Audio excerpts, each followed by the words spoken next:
Assalamualaikum warahmatullahi wabarakatuh. Alhamdulillah simkuring Yayan Hadianto tiasa nepangan deui pamiarsa sadaya dulur nu aya di lembur baraya nu aya di kota.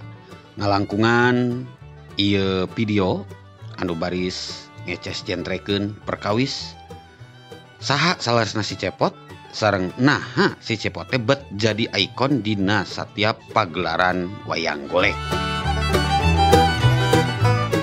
Si Cepot teh anak Semar Panggedena kawit di lembur Tumaritis. Si Cepot mangrupa hiji tangtungan wayang nu pinuh ku selera humor jeung kiwari geus jadi ikon atanapi icon dina pagelaran wayang golek. Malah nepi ka aya anu nyebut lain urang Sunda kasebutna ari teu apal ka si Cepot mah cenah. Teras memangna sanyong colang kumaha cenah si Cepot teh nepi ka jadi ikon gitu. Tepi ka bisa jadi ikon pawayangan di Tatar Sunda. Si Cepot atawa nu dina pawayangan mah dibere ngaran Astra Jingga mangrupa salah sahiji inohong nu aya dina pawayangan, khusus nama dina seni wayang golek. Manehna mibanda beungeut nu warnana beureum jeung huntu handapna nu gede tur nonjol ka luhur. Warna beungeut nu beureum teh ditafsirkeun ku kitab pawayangan mangrupa gambaran tina pasipatan anu goreng. Si Cepot boga ciri kusok resep ngabodor. Mangrupa anak kahiji tina 3 sadudulur ti pasangan Semar Badranaya jeung Suti Ragen. Tapi ari anu saenyana mah si Cepot teh mangrupa anak angkatna Sang Hyang Ismaya nyata Semar nu diciptakeun tina bayanganana sorangan pikeun maturan Semar nalika dipiwarangan ku Sang Hyang Tunggal pikeun ngabdi ka Trahwitaradya atawa kesatria. Ari adi-adina nyaeta Dawala nu irungna panjang jeung Gareng nu irungna buleud. Ngaran Astra Jingga sorangan asalna tina 2 kecap, nyaeta Astra nu hartina beungeut jeung Jingga nu hartina beureum nu ngalambangkeun kalakuan goreng tea. Jadi Astra Jingga mangrupa kalangkang tina pasipatan kalakuan nu goreng samisal rapotna boga angka beureum. Ngan mahiwalna sanajan si Cepot pika keheuleun jeung loba pamolah ayana diri manehna dina unggal pagelaran pawayangan teh teu weleh diarep-arep. Kusabab lucu pamolah nasi Cepot dumasar kana pikukuh norma jeung papagon hirup nu matak ngabodorna teh bisa katarima ku kabeh golongan. Kalayan heureuyna teh ngeunaan hirup sapopoe. Manehna boga watek satia satuhu, kamana wae bapana indit teu weleh nu nutur. Leuwih teh eta manehna satia satuhu ka nagarana nu dibuktikeun atawa ditembongkeun ku kawani ngalawan buta hejo wadia balad Kurawa nalika melaan nagarana. Kusabab watakna nu resep heureuy loba nu mikaresep ka inohong nu hiji ieu nu ngajadikeun si Cepot jadi kakoncara ka mana-mana. Mun geus datang heureuyna manehna mah tara tumpa-tumpa. Nyang hareupan sasage sok kaluar we heureuyna teh. Boh nyang hareupan sinatria anu maha sakti, boh nyang hareupan raja, malah nepi ka nyang hareupan dewa ti langit wae ge. Ngan heureuy we pamolahna teh. Ngan di satukangeun heureuyna teh sok diselapan ku piwuruk, papatah jeung pituahna. Malah teu jarang manehna mere kritikan ka pamarentah.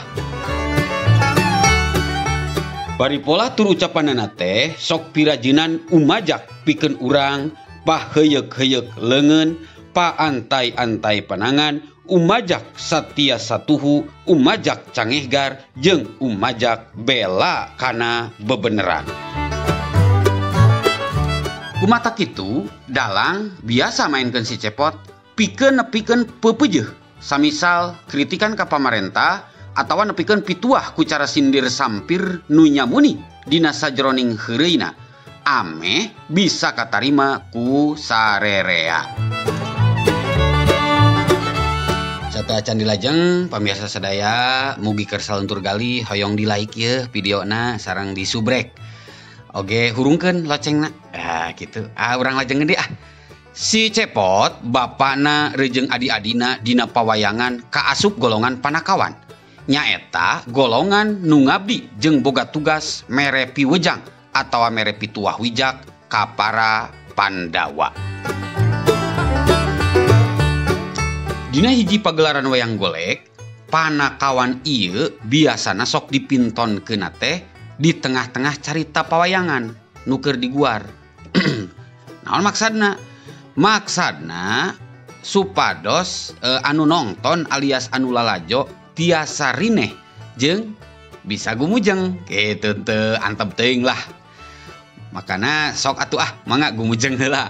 Sabarantosna gumujeng ulah hilap di like ya videona.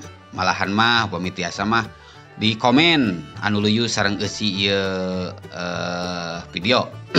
Malahan mah hatur nuhun pisan saupamina di share alias dibagi-bagikeun kitunya. Hatur nuhun pisan kana kasayaan sadayana. Mangga urang lajengkeun deui. Kadang si Cepot sok kabandungan maturan para sinatria utamana mah Arjuna jeung Gatotkaca. Cepot, paderek pilu perang. Abdi ganu dipayun aga dipengker lah. Kin upami abdi tos capek hoyong ngopi heula agan kapayun ulah hilap eta jurus anu ti abdi teh. Si kabaya. Si Cepot kadang-kadang sok kitu geuningannya. Milu makalangan lir sinatria ari gagamanana alias senjata mencek barudak ayeuna mah nu paling diandelkeun teh nyaeta mangrupa pakarang bedog. Bedog stok teh geuningan. Ngadaplok dina cangkengna.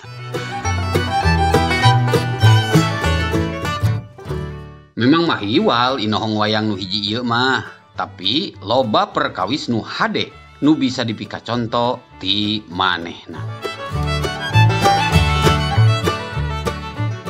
Aya pepeujeuh di satukangeun tangtungan manehna. Yen si Cepot mangrupa gambaran ti rahayat jalata nu lantip. Satia satuhu beuki heureuy oge wani dina lebah melaan bebeneran.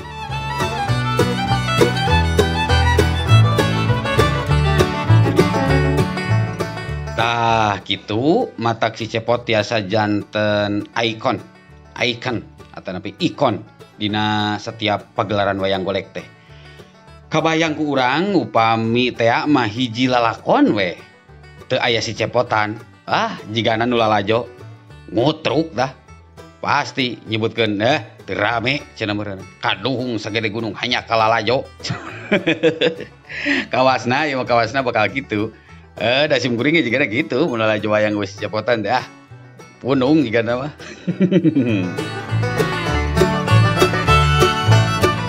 Kumaha parantos di like ya sareng di subrek. Atur nuhun kanu parantos ngresakeun ngalongok ya ka channel sim kuring. Oge anu parantos like sareng subrek, share kantenan sareng komen nya. Atur nuhun pisan. Mudah-mudahan ya seni pawayangan urang ulah pareum. Insyaallah da aya geuningan anu nraskeunana peti Giri Harja oge anu sanesna oge nya atur nuhun ya ka sadayana. Sim kuring seja amit mundur ya ka sadayana dulur nu aya di lembur baraya nu aya di kota nanging satacana hapunten bilih aya anu pondok nyogok matak jadi orok panjang nyugak matak jadi anak kitu tah bobo sapanon carang sapakan ulah kirang-kirang yang hapunten. Urang tutup ukemang sinetik sinebaran sari tutup lawang sigotaka. Wallahul muwaffiq ila aqwamit thoriq. Wassalamualaikum warahmatullahi wabarakatuh.